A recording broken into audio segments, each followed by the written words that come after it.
All right, today is day 4 of the Yerevan trip, the Yerevan leg, and things are going well. I think today I went down to the Ministry of Culture to see if I can get an interview, and there was no success. But that was okay because I got a chance to walk through the downtown area, and I saw a lot of interesting things. The first thing, well, first of all, I went to the subway. Isn't that beautiful? The Soviets really knew how to build subways, I'll tell you that. And then I saw some artifacts. And they're all from the Kars region and the Erzurum region of Western Armenia or Eastern Anatolia. And I saw this individual, his name is Garigan Zde. He's an Armenian statesman, and he was a defender of the First Republic. And he's very important. I mean, I saw his face at another place. And so, you know, he's definitely a prominent, one of the national heroes. There's a lot of Artsakh flags. This young man was killed in the 20s war. Another Artsakh flag. And I happened upon this. It's the building next door to me.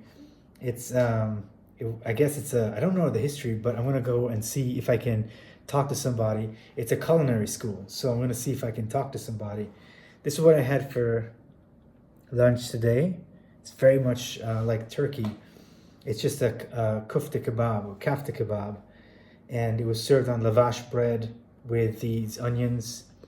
The only difference is that this one had very simple spices, and the vegetables aren't grilled. So that's a difference right there.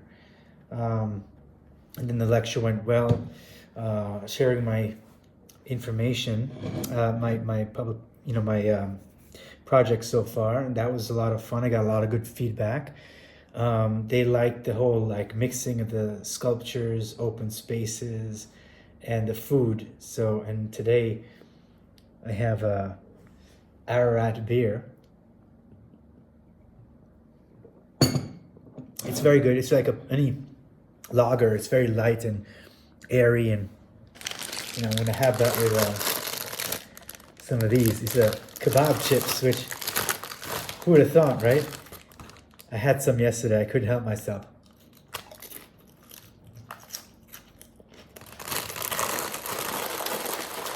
It tastes like chicken. Not really kebabby. Definitely chicken flavored. And I had a lot of pastries. Oh, sorry about that. I had a lot of pastries for dinner. I was very tired because of all the up and down. And I posted a video of the presentation, so if you want to go check that out.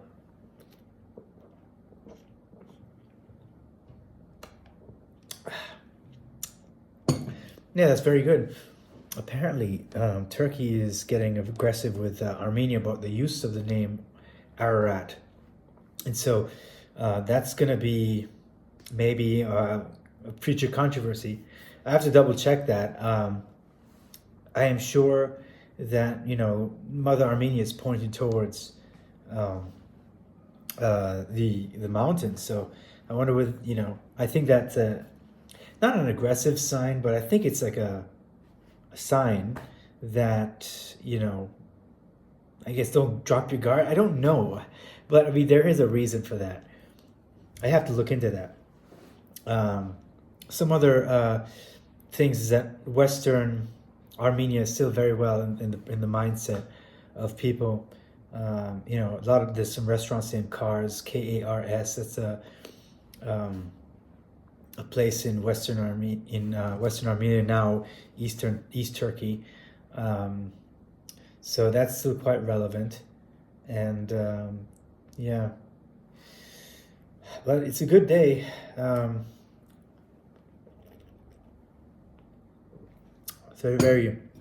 gotta have. This would be really great after a hard day's work, which I mean today was a hard day's work. A lot of walking, a lot of discussion, and I saw this cute little church. Look how tiny that is. I have to find out what this church is all about. What's the whole thing with it? One thing I've noticed is that nationalism can only be experienced. You just can't read about it. You have to go and feel it. You gotta go see the open spaces, the statues, the songs, the food. You gotta look at it as in total. It's the person. It forms a nation. The people form the nation, right? So it's all very important to synthesize these things into one, I guess, capsule. And that's going to be the main challenge, is how do I take all these different cases? The statues with Armenia and Macedonia, that's central. That's something that they can relate. They both feel oppressed by greater countries beyond their borders. For Macedonia, it's Greece and Bulgaria. For Armenia, it's Turkey and Azerbaijan. That's central. With Turkey, it's also European. The Europeans, with Greece, it's Europeans too. There is a skepticism for the foreign interventions, right? So yeah, because you have Sever in Turkey's case, and then in Greece's case, the fact that France pulled out of, in 1922, stopped supporting the Greeks in the war.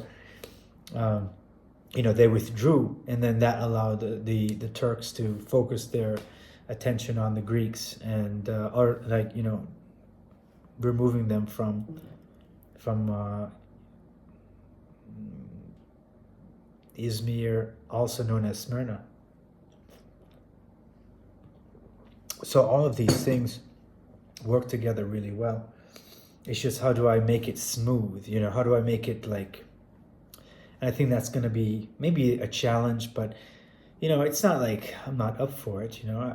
The thing about writing a book is that you have to remain on point. You can't just like take a tangent. I've done that sometimes. I've taken a tangent and it doesn't quite make any sense, but it's, it did to me at the time. So I'm always hesitant to take something out and just leave it, because it made sense to me at the time. Even though it's cringy when you read it now, it made sense to me at the time.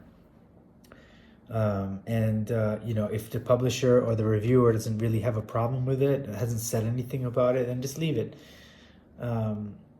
Because it's an idea and it relates to the wider narrative, and so it works, right? And this project is all about illustrating the description of nationalism, how it's still very relevant, how it's going to be relevant in the next couple of decades, because globalization seems to be not going down, but it's facing a grave difficulty right now with the multipolar world order. So all of that is going to be, part of the project. And hopefully, at the end of the project, when you finish, when you start writing, you only figure out things at the end, the threads start to make sense. But, it's like there's a lot of moving parts, which is good, because it'll be rich. It'll be a rich narrative. As rich as this wonderful beverage.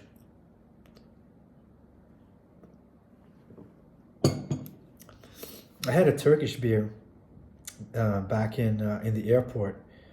It costs about $14, I think. Was it good? Not really. It's definitely not worth 14, but airport prices.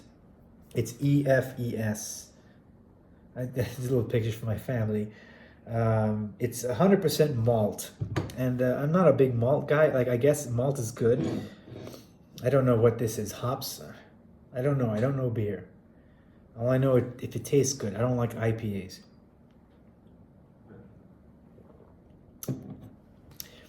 Pastries are also really important. I had a lot of pastries in the Balkans, I think.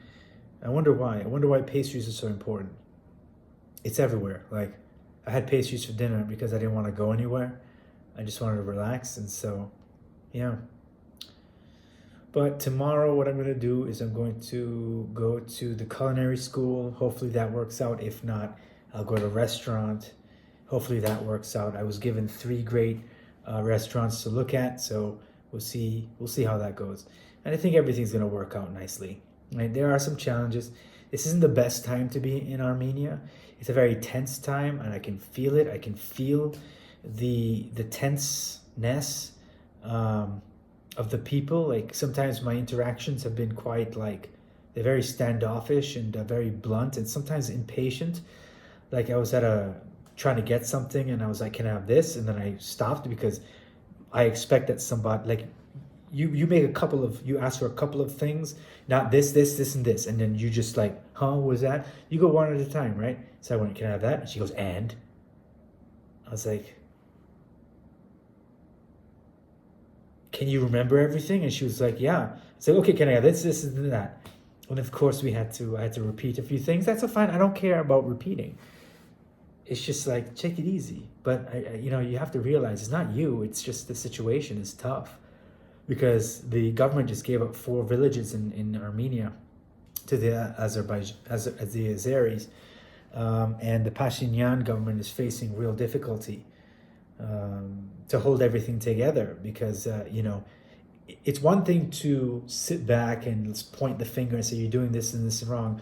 It's another thing to have to manage a crisis and to try to like persuade the 2 countries not to push anymore, right?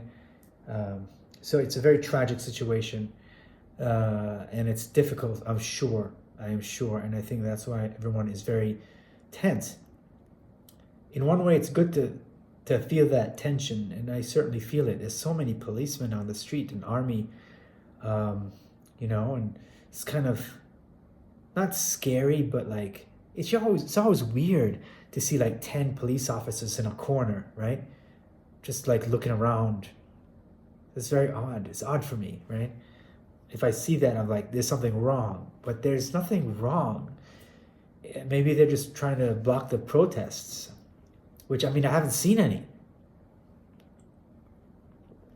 And if there was a protest, I would stay out of it. I don't get involved. Today I saw a large gathering of people, but they weren't shouting or screaming, so I went to check it out. There was just somebody giving an interview in front of that little church earlier today. When I saw this church a second time, I took a picture of it this time because there was fewer people. Well, that's it, and more tomorrow. See how everything goes. Kind of have a good sense of what I'm gonna do. So, and I gotta wash my clothes again. Yeah, those little things that you don't really think about until you're there. You gotta wash your clothes, shine your shoes.